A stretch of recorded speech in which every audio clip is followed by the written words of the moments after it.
C'est-à-dire qu'il prendra 5 ans pour voir comment les aînés exercent. Mais à l'âge de 30 ans, le sacrificateur commence le faire. Est-ce que vous me suivez, frère? C'est pourquoi Jésus est venu se faire baptiser à l'âge de 30 ans. C'était pour dire que je suis sacrificateur. Suivez-moi attentivement, frère. Donc Jésus est venu se faire baptiser à l'âge de 30 ans pour dire qu'il est sacrificateur.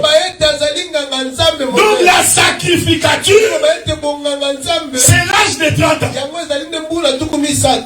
Quand vous commencez les services, tu commences à servir Dieu. C'est pour dire ceci. Donc quelqu'un ne peut pas s'autoproclamer sacrificateur. C'est pourquoi il est venu voir Jean-Baptiste. Cette écriture veut dire Jean-Baptiste était plus âgé que Jésus. Donc Jean-Baptiste, il représente les sacrificateurs en fonction avant Jésus. Je vais aller doucement ici. Parce qu'avant Jésus, nous avions la sacrificature de Moïse, représentée par la loi, les psaumes et les prophètes. Donc ici vous comprenez que Jean-Baptiste, il représente tout un sacerdoce. C'est-à-dire il représentait le service de Moïse qui a précédé la venue de Jésus. C'est pourquoi Luc chapitre 24 verset 44, Jésus leur dit, c'est ce qui a été écrit de moi dans la loi, dans les psaumes et dans les prophètes. C'est-à-dire que quand on lit la loi, on lit Jésus. Quand on lit les psaumes, on lit Jésus. Quand on lit les prophètes, on lit Jésus. Psaume, ce n'est pas parce que tu as peur des démons. Maintenant le passé va te donner des versets bibliques. Essaie de lire Psaume chapitre 33. L'Éternel est mon berger. Je ne manquerai de rien. Il me fait reposer. Ce n'est pas ça, psaume. Psaume, ce n'est pas ça. Psaume, ça parle sur Jésus. C'est ce que Jésus lui-même dit. Maintenant, regardez. Avant Jésus, il faut d'abord que Moïse vienne. Donc ici, vous comprenez que Jean-Baptiste, il représente le sacerdoce de Moïse qui a précédé Jésus. Lui-même dit, je vous baptise d'eau. Mais celui qui vient après moi, donc moi je clôture, mais celui qui vient après, donc Jean-Baptiste a annoncé. Donc quand Jésus vient, en réalité c'est un nouveau sacerdoce qui commence. Mais il est sacrificateur. Voilà pourquoi il doit venir à l'âge de 30 ans. Mais n'oubliez pas, je vous avais dit qu'il est aussi le roi des rois. Est-ce que vous me suivez? Oh, la royauté, c'est Judas. C'est pourquoi vous savez, frère, Ponce Pilate était un prophète. Il prend Jésus, il met sur la croix comme sacrificateur. Parce qu'il était lui-même le sacrifice. Donc c'était Lévi. Le chiffre 3. Il met le chiffre 3 sur la croix. Mais je ne sais pas qui a inspiré Pilate d'écrire sur la croix de Jésus le roi des Juifs. Est-ce que vous voyez ça, frère? Donc Pilate, il nous a présenté un homme qui était à la fois lévite qui était aussi Judas. Il est sur la croix, mais sur la croix on écrit le roi. Les sacrificateurs sont allés voir Pilate. Il dit Pilate, non, enlève-nous le terme roi. Oh, bien-aimé dans le Seigneur, quand Dieu décide quelque chose, personne ne peut empêcher cela. Je voudrais te dire, frère, si tu as décidé d'accomplir quelque chose dans ta vie, même si les montagnes s'élèvent, même si les collines s'élèvent, rien ne peut empêcher la volonté de Dieu de se réaliser dans ta vie. Reste seulement dans sa volonté. J'ai toujours dit ceci, frère. Beaucoup de gens échouent parce qu'ils ne savent pas patienter. Beaucoup de gens échouent parce qu'ils sont pressés. Dans la vie, frère, il ne faut jamais être pressé. Chacun de nous est né à son temps. Et Dieu a un plan pour chacun de nous. Il ne faut jamais regarder la femme de ton voisin, ni le mari de ta voisine. Oh non, tu vois, il a fait ceci. Tu vas rater ce que Dieu a promis pour toi. Apprends à demeurer.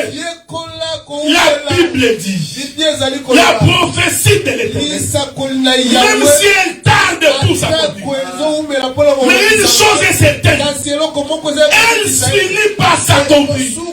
Parce que personne ne peut résister contre Dieu, frère. J'ai toujours aimé ces choses.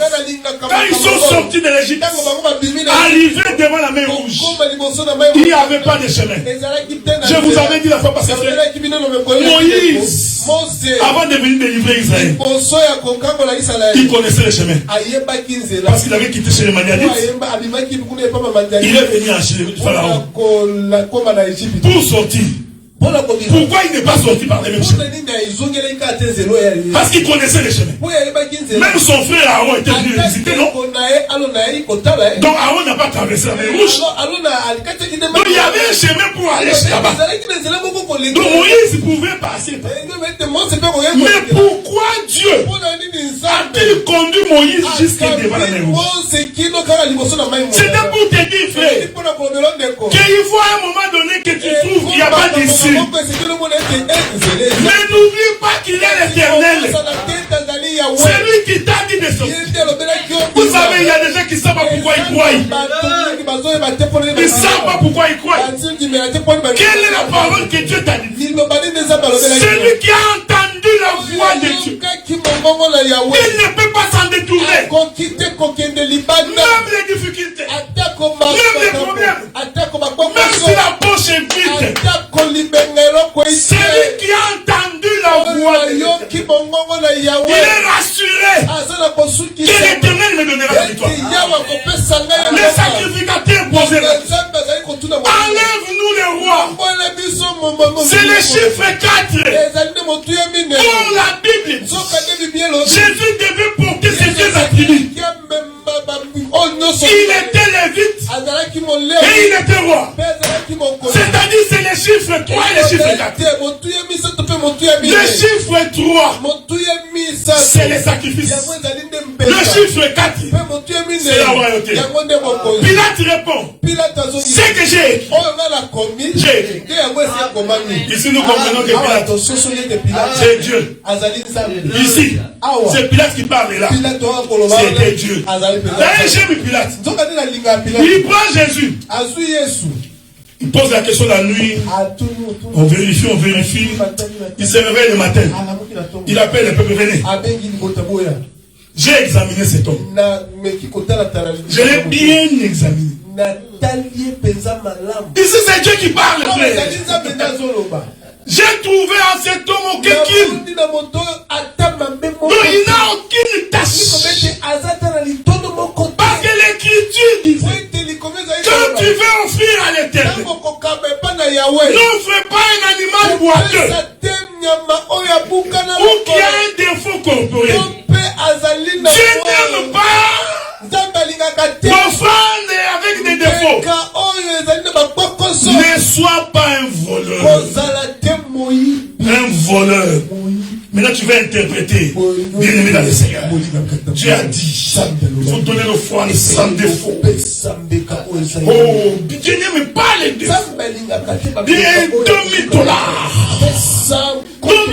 Voilà, il regardait sa façon de raisonner. Donc il prend les choses de Dieu. Comme il aime trop les vendre.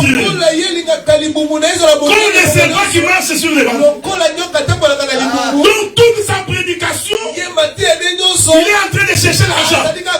Mais il explique que l'animal sans défaut ici, c'est ton offrande. Une prédication à motif impur. Si tu veux demander l'offrande, il y a beaucoup de versets frères.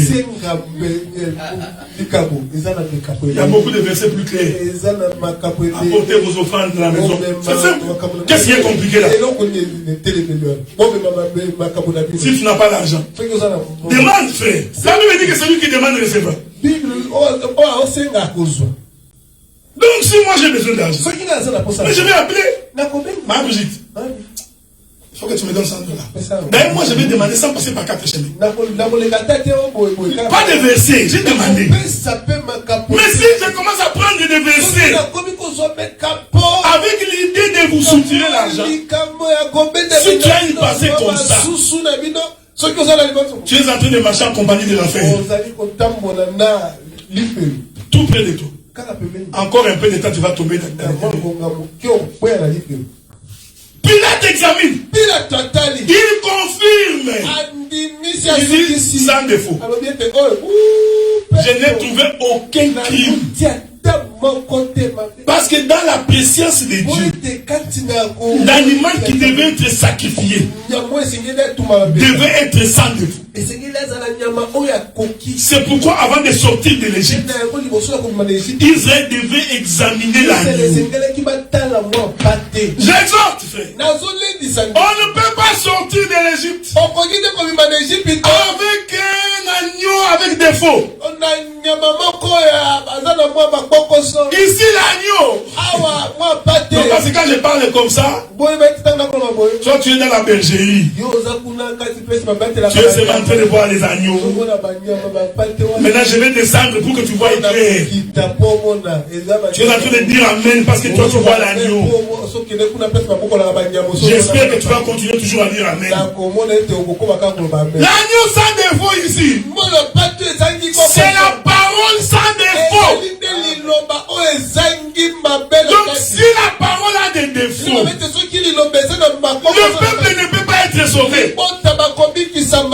Je vous dis frère, si les prédicateurs de l'évangile vivent dans les péchés, vous allez voir les péchés croître dans l'assemblée. Les gens vont s'insulter, se critiquer, et la chair garde la bouche bée. C'est parce qu'eux-mêmes vivent dans les péchés. Une parole mal interprétée. C'est un agneau avec défaut. Tu ne peux pas sortir de l'Égypte. C'est pourquoi il y a beaucoup de gens qui posent la question. Mais est-ce que ces gens sont vraiment des chrétiens? Mais ils vont à l'église. Ils sont pires que les païens. Mais c'est pas de leur faute. Ils sont en train de manger un animal avec défaut. C'est pourquoi rien ne peut marcher. Tu trouves un jeune frère qui a mis des tumbazazou. Un frère. Il prend comment on appelle ça? Des frisants. Il dit des fruits séchés. Et puis tu te poses la question, mais ça c'est quoi ça? C'est quoi? Nous aujourd'hui on a des frères. Parce qu'il veut faire une clip. C'est un clip, une clip. Il met le rouge à lèvres. Oh non, bien aimé, c'est pour l'image. C'est l'image. tu penses que quand une soeur qui est remplie aussi du péché, quand il regarde les frères avec une bouche qui brille, qu'est-ce qui se passe dans sa tête? L'arbre était beau à regarder. C'est comme ça qu'elle va commencer. C'était beau à regarder et à manger. Quand il regarde les frères comme ça, oh l'arbre est beau à regarder. Il finira par manger les frères. Alléluia. C'est sans défaut. Donc l'animal doit... C'est pourquoi nous faisons ça. Je vous dis, frère, l'église n'est pas venue chanter, danser. Si tu viens à l'église pour chanter et danser, j'ai pitié de toi. Mais je comprends aussi que ce n'est pas de ta faute. Parce que là où tu vas, on ne prêche pas. Donc toi tu trouves que le pasteur il dit les mêmes choses. Et quand il prêche, il déjà dort. Quand tu vois un prédicateur qui prêche, il déjà dormi. Les prédicateurs prêchent avec un animal avec des faux. Parce qu'un prédicateur qui a le Saint-Esprit de Dieu, il va tenir la salle en alerte. Et les gens vont sursauter. Le temps a passé. Mais quand tu vois les mamans de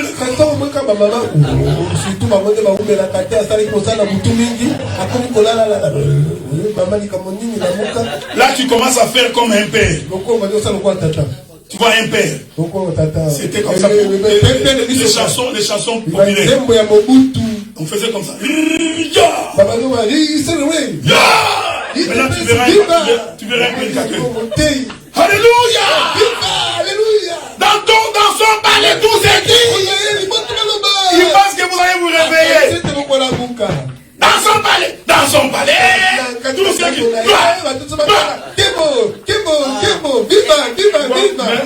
Même dans son esprit, il pense que son palais c'est ici. Il pense que c'est ici le palais de Dieu. Où tout s'écrit gloire. Il faut aller lire Exode chapitre 39 et 40.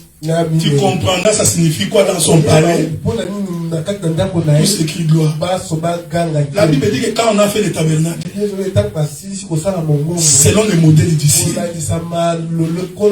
la gloire de Dieu qui est dans le ciel entra dans la terre. En fait, dans le palais où la gloire s'écrit, c'est la présence de l'Éternel dans un homme. Donc un homme qui est à Dieu, lui c'est le palais de Dieu, c'est le temple du Saint-Esprit. Le Saint-Esprit en lui, c'est ça la gloire de Dieu. Là il va commencer à réveiller les gens. Maman, alléluia. Papa, alléluia. D'ailleurs, tu vois, nous qui avons la connaissance de l'évangile, on mesure quelqu'un par ça. Dès que tu vois un prédicateur, alléluia. Le Seigneur est bon. Alléluia. Quand il est sorti du village, il sauva les gens. Alléluia. Vous allez vous fatiguer. À un moment donné, tu verras, je ne réponds plus. Il dit, mais pourquoi vous êtes comme ça? Pourquoi? Allez, on va se mettre debout. Quand l'Esprit de Dieu habite en moi, il fait ça pour réveiller les gens. Mais celui qui a le Saint-Esprit de Dieu, il sent en lui le bouillonnement de l'Esprit. Donc il vit la parole.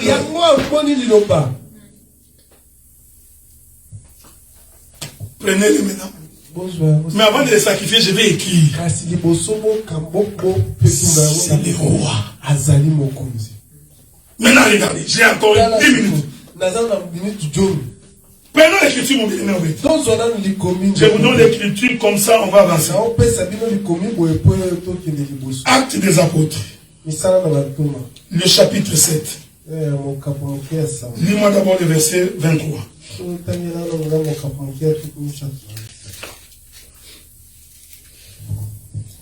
Acte chapitre 7, verset 23. Ok.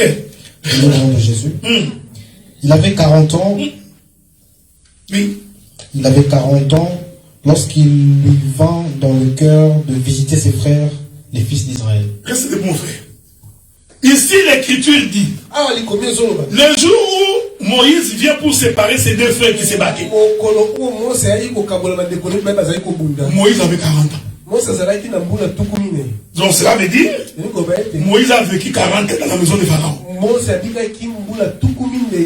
Mais je vous rappelle que l'Écriture dit, un homme de la tribu de Lévi, avec sa femme de la tribu de Lévi, donner naissance à un enfant qui s'appelle Moïse. Donc Moïse est Lévi. Est-ce que vous me suivez, frère? Donc Moïse, il est le chiffre 3. Mais quelque chose d'extraordinaire se passe ici. Le jour où il vient devant ses frères pour les séparer, et que l'un d'entre eux va dire, qui t'a établi juge? Faites attention. Les juges ici, ce n'est pas les juges que tu vois à la cour d'appel, habillés en noir, avec des écharpes blanches. Ce n'est pas ces juges-là. La Bible dit, Dieu avait établi Salomon juge en Israël. Oh, Salomon, c'est un roi. Donc quand la Bible parle des juges ici, la Bible parle du roi. C'est le roi qui jugeait le peuple. Quand il y avait des conflits, c'est auprès du roi qu'on allait. Donc en d'autres termes, quand le juge l'a dit à Moïse, qui t'a établi juge, il voulait lui dire qui t'a établi roi. Prenons mon frère. Actes des apôtres toujours. Attends. Chapitre 7 toujours. Prends-moi maintenant le verset 30. Acte chapitre 7, verset 30. 40 ans plus tard, un ange lui apparut au désert de la montagne de Sinaï, dans la flamme d'un buisson en feu. Ah, reste debout mon frère. Il fuit chez les Madiens. Lorsqu'on lui a dit qui t'a établi juge. Acte chapitre 7, le verset 36. Nous dit 40 ans plus tard, Dieu va apparaître à Moïse dans un buisson ardent. Cela veut dire Moïse a fait aussi 40 ans chez les Madianites. Est-ce que vous me suivez, frère? Donc il a fait 40 ans dans la maison de Pharaon. Il fait 40 ans chez les Madianites. Donc quand l'Éternel a rencontré Moïse, Moïse avait 80 ans. L'évangile éternel explique ces choses. Nous pouvons expliquer ces choses. Mais ce qui m'intéresse pour l'instant, c'est le chiffre 3 et le chiffre 4. Une écriture, mon frère. Acte chapitre 7, verset 36. Acte chapitre 7, verset 36. C'est lui qui les fit sortir d'Égypte en opérant des prodiges et des miracles au pays d'Égypte, au sein de la mer Rouge et au désert, pendant 40 ans. Voilà. Donc quand Moïse sort avec les enfants d'Israël, il marche aussi avec les enfants d'Israël 40 ans. Donc l'âge de Moïse, c'est 120 ans. Mais les 120 ans de Moïse, je vous rappelle qu'il est de la tribu de Lévi. Chiffre 3. Mais les 120 ans de Moïse, c'était 40 ans. 40 ans et 40 ans. Est-ce que vous me suivez? Restez debout parce que j'avais dit que j'ai beaucoup d'écriture. Le frère David va accomplir ces choses. Je suis dans les livres 2 Samuel. Chapitre 5, verset 4. 2 Samuel, chapitre 5, verset 4. 2 Samuel, chapitre 5, verset 4. David était âgé de 30 ans lorsqu'il devint roi. Et il régna 40 ans. J'aime la Bible, frère. Vous savez, 2 Samuel, chapitre 5, verset 4.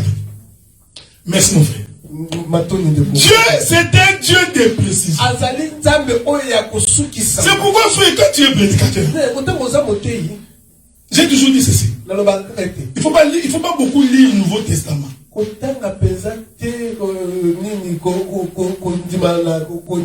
Tu peux lire. Mais si tu veux que Dieu t'ouvre vraiment les yeux, prends l'habitude de lire l'Ancien Testament. Pendant que tu lis, pose-toi des questions. Pourquoi? Et puis le Saint-Esprit pour qu'il te dise pourquoi. Et la réponse se trouve dans les autres Écritures.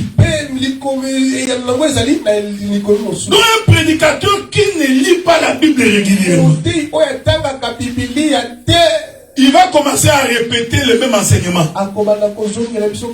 Il était à Katakokom, le même enseignement. Il va à Goma, même enseignement. 5 ans plus tard, même enseignement. De telle sorte qu'on les reconnaît par cet enseignement. Ah, c'est le docteur Adela. Ah, spécialiste de Samson. Parce que partout il passe, il ne pense que Samson. Maintenant on commence à identifier Samson à sa personne. Il ne fait pas un effort de lire. Il a toujours son syllabus qu'il répète tout le temps. Tout le temps. 50 ans plus tard. Oh, Apocalypse des 7 sort. Avançons. L'Écriture dit, lorsque David devint roi, il avait 30 ans. Ici, vous allez comprendre que c'est David qui rentre au trône à 30 ans. En réalité, c'est Lévi. Tu veux bien faire. Mais il va régner 40 ans. Donc David lui-même, il représente le chiffre 30, qui est l'âge où les Lévites entrent en fonction. Il règne 40 ans. Parce que 40 ans, c'est le chiffre de la royauté. Donc quand tu prends 30 et 40, tu as 120. Qui est l'âge de Moïse? Dieu dit de David, il est l'homme selon mon cœur. Il faut pas aller réfléchir. Oh, tu vois le cœur de Dieu, David. Non! C'est-à-dire que David est en train d'accomplir le mystère de l'évangile. Voilà pourquoi l'Écriture dit, lui qui était roi, il vient au temple pour manger le pain. Alors que le pain ne pouvait le toucher que les sacrificateurs.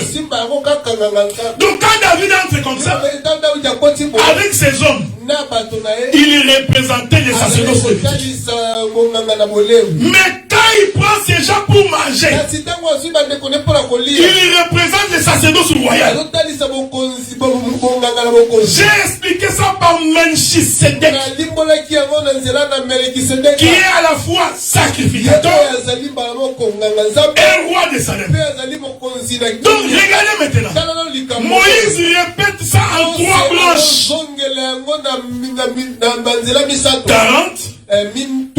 40 et 40. J'ai pas beaucoup de temps. Je vais toucher les premiers 40. Le premier 40, Moïse naît. Il crie. Pendant qu'il crie, la fille de Pharaon récupère Moïse. Moïse va entrer dans la maison de Pharaon. Je voudrais que tu me suives maintenant attentivement, de peur que tu vas te perdre ici. Moïse, tout en étant dans la maison de Pharaon, en réalité son regard était chez les Juifs. En réalité, Moïse n'était pas chez Pharaon. Les 40 ans que Moïse est en train de passer là, il avait son regard sur Israël. Parce que Moïse était nourri par le sein de sa maman. Donc ce qui était dans Moïse, c'était le lait des Hébreux. Donc il n'avait rien à voir avec les pharaons. Ni dans son sang, ni dans ce qu'il avait bu quand il était enfant. Mais pendant qu'il était là 40 ans, il regarda Israël. Il vit Israël de la souffrance. Est-ce que vous me suivez? Donc Moïse ouvrait sa fenêtre. Il voyait son peuple en train de souffrir. Pendant ce temps, les désirs montent dans Moïse. La Bible dit qu'il alla un jour visiter ses frères. Pendant qu'il venait visiter ses frères, il voulut les séparer. L'un d'eux dit: qui t'a établi? En d'autres termes, ils l'ont rejeté. Est-ce que vous comprenez? Donc, le premier 40 ans de Moïse, c'est le sacerdoce de rejet. Il est venu chez les siens. Les siens l'ont rejeté. Il est venu dans sa propre famille.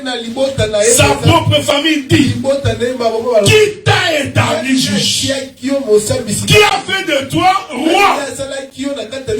Donc ces premiers 40 ans ici, c'est un sacerdoce de la première venue de Jésus qui était venu. Mais ses frères l'ont rejeté. J'ai beaucoup d'éléments dans l'écriture. Regardez, frère. David va répéter cela. Les 3 frères de David étaient au combat. Pendant ce temps, Goliath défiait. Israël souffrait sous la main de Pharaon. Ici, Goliath assujettit Israël. Le frère David vient. Il a été envoyé par son père. Est-ce que vous me suivez, frère? Tout comme Moïse qui était venu visiter ses frères, et ses frères lui ont dit: qui t'a dit? David aussi va. L'écriture dit: il alla chez ses frères. Ces 3 frères qui étaient au combat. Il pose la question: qu'est-ce qui se passe ici? La Bible dit: les frères de David vont dire: nous connaissons ton orgueil. Nous savons.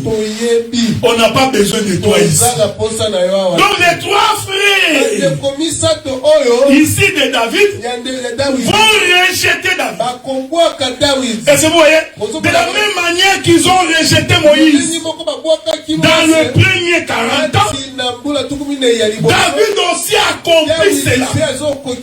Il vient chez ses frères. Ses frères vont les rejeter. J'ouvre une virgule pour continuer dimanche prochain. Une fois que Moïse est rejeté, il va chez les Madianites. Or les Madianites, ce sont des étrangers. Est-ce que vous me suivez? Une fois que le Seigneur a été rejeté chez les peuples juifs, il va donc maintenant tourner son regard vers les étrangers. C'est pourquoi lorsque les frères de David rejettent David, alors David maintenant entend la nouvelle de Saoul. Il dit: qu'est-ce qu'on fera à celui qui battra cet homme? On dit: cet homme-là, le roi l'honorait, et lui donnera sa fille comme femme. La Bible dit, c'est comme ça que David alla dans la maison de Saül. Je vais virguler pour finir. Il va dans la maison de Saül. La maison de Saül ici, c'est les nations. Vous savez pourquoi je dis que c'est les nations? Genèse chapitre 49.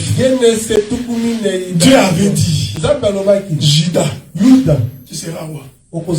S'il doit y avoir un roi en Israël, selon moi, il doit sortir de Juda.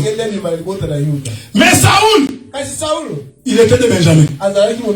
Donc Saül n'était pas roi selon Dieu. Pourquoi? Regardez comment Saül est devenu roi. La Bible dit que les Israélites ont regardé les étrangers. Ils ont dit à Samuel, nous voulons un roi comme les étrangers.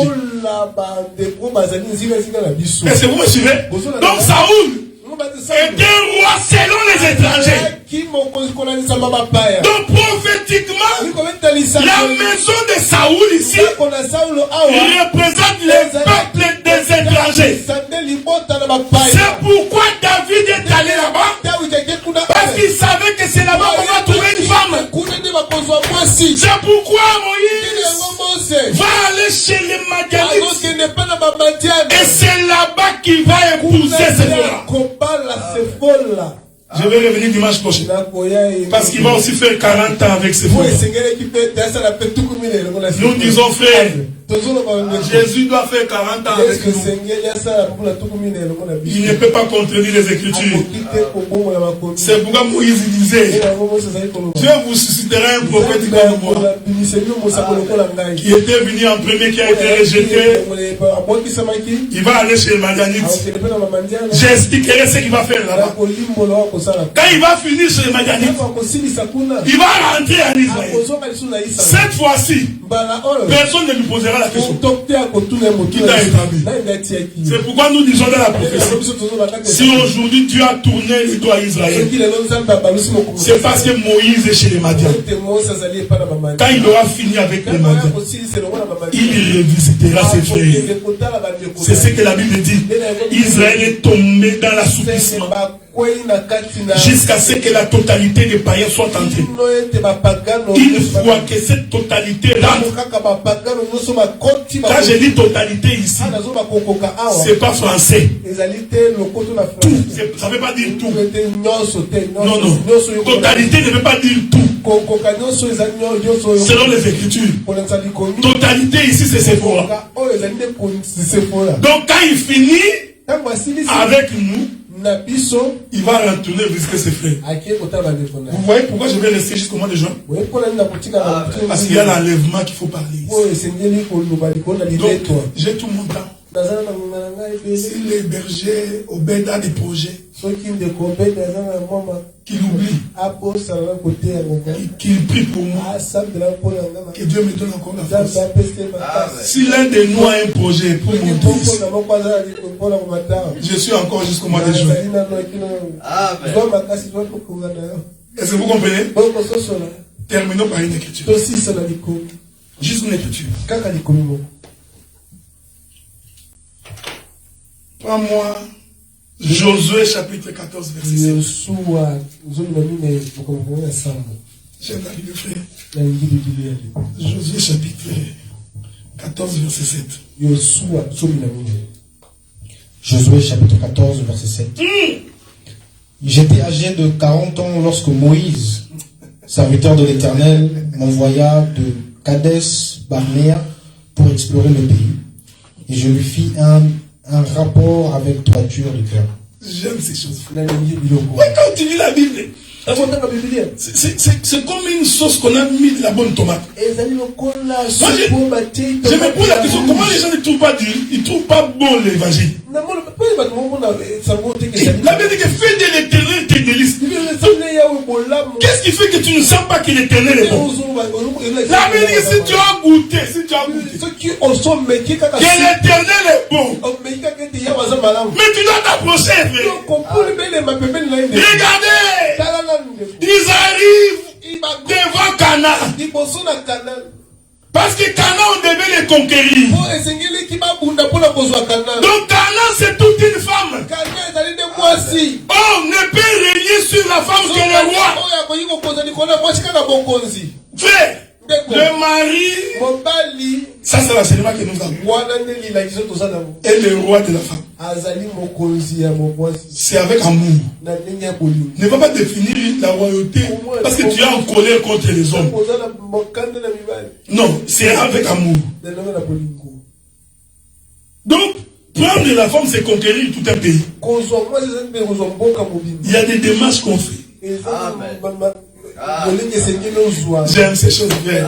Voilà pourquoi Josué nous dit, quand je suis entré pour explorer les pays, pour conquérir les pays, moi Josué, j'avais 40 ans.